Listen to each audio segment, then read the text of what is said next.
Hey, what's going on, everybody? I'm Scavenger. Welcome to another episode of Leap of Faith. I feel like it's been a little while, but it hasn't really been that long.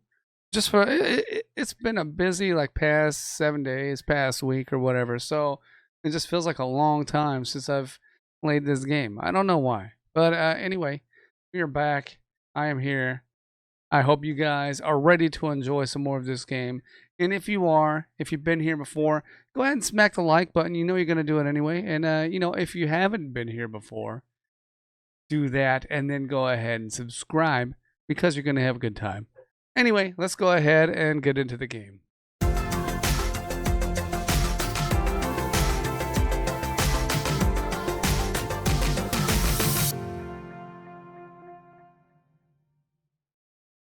All right, so we're at Lexi's house still. If you don't know who Lexi is, she is like a super mega star, like pop singer or whatever. Uh, Hanging out at her house with all the friends. She just let Clifford here bring everybody. So I'm excited. You guys should be excited too. But he can't sleep for some reason, so I think he's just like, walking around the house at night. Let's see what Clifford's up to.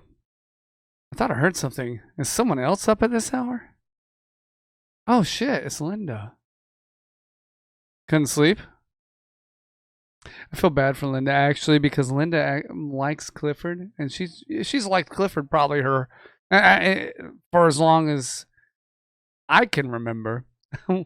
But she's liked Clifford for a long time and he's really never seen he's not connected the dots. You know how it is. Clifford? Nah, just thinking for a bit.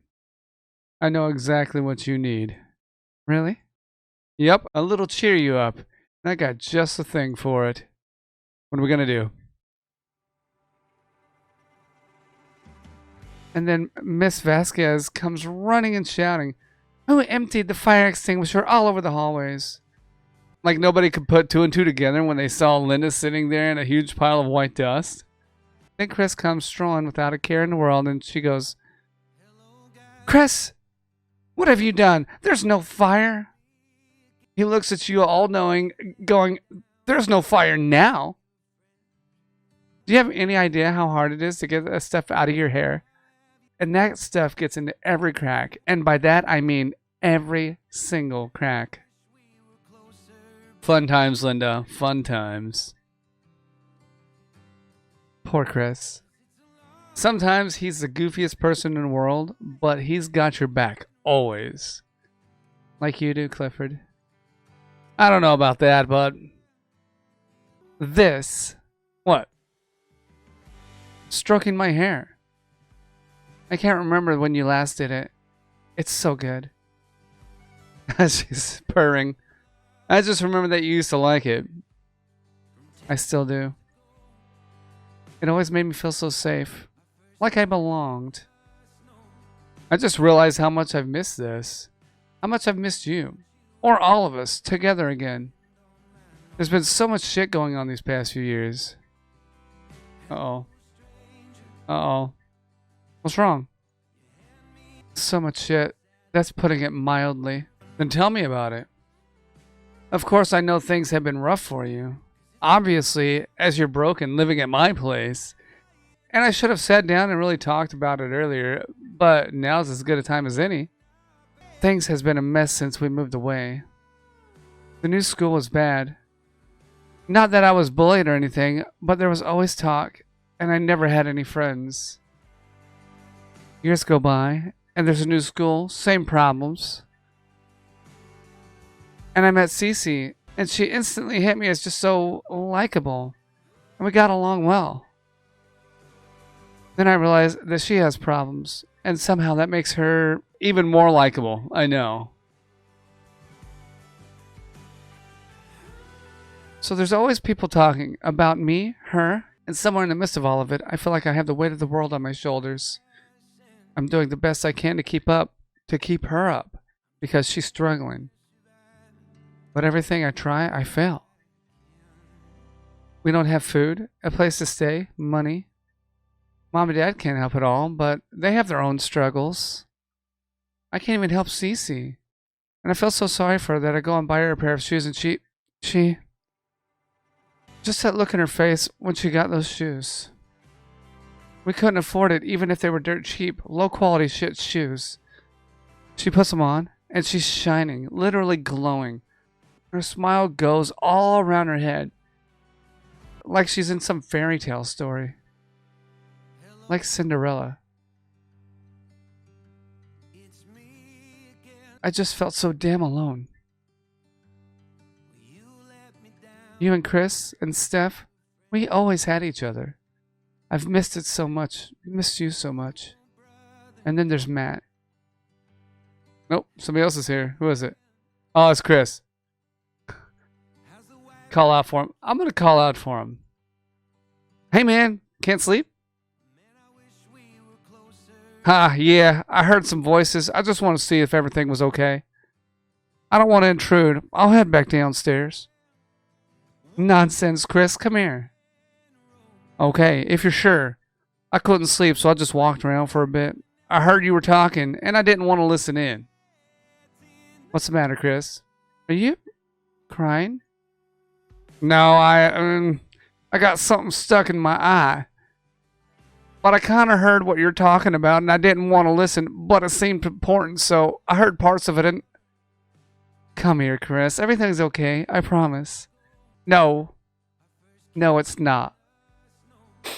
I'm sorry. Sorry? You don't have anything to be sorry about. Yes, I do. I abandoned you. You're not making any sense at all.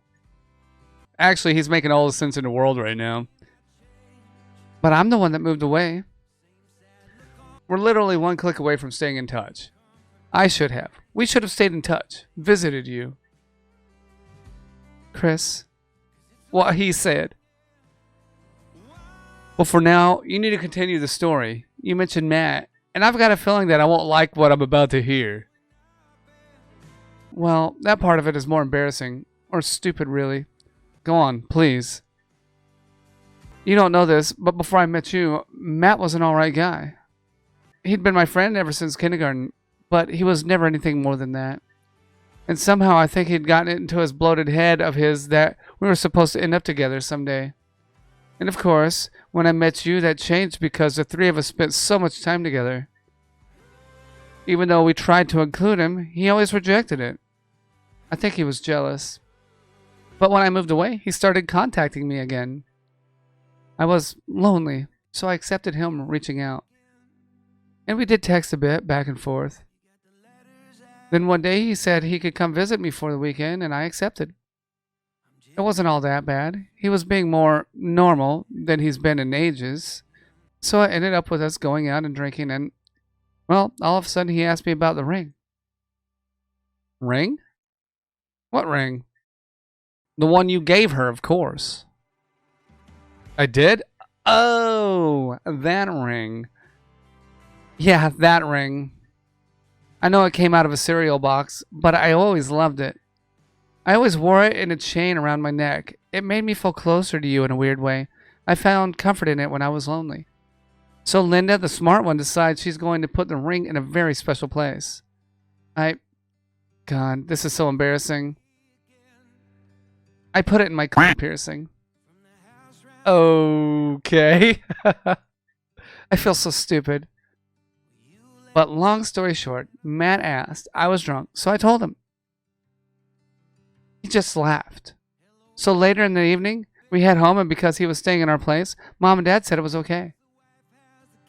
But we were very, very drunk, and he came on to me hard.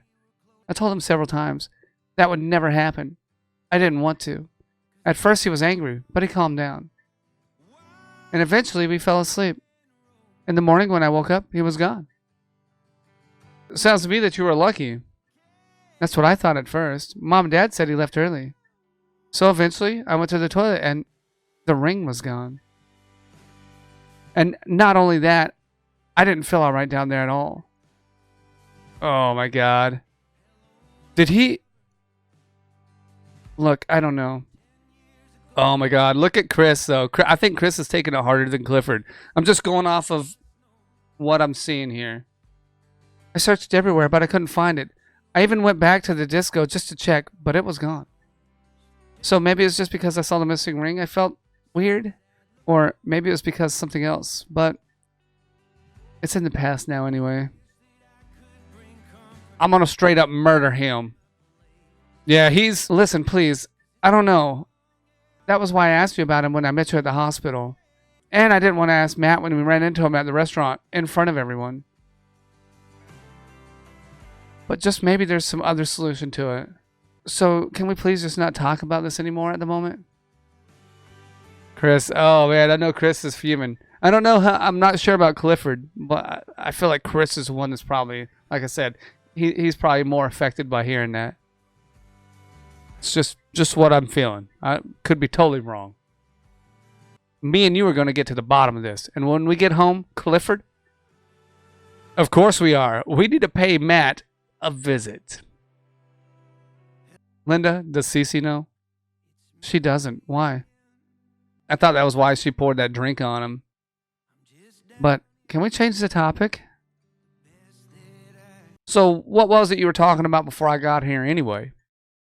I heard laughing. Oh, that. The Vasquez incident. Vasquez.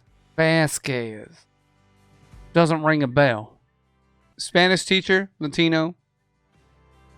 Huge tits. Oh, her. I actually met her at a cafe sometime after we finished school. She apologized for being such a bitch when she was a teacher. Wow. Then we had lunch together, and afterwards, we fucked at my place. Okay. Linda and Clifford are like, whoa. What?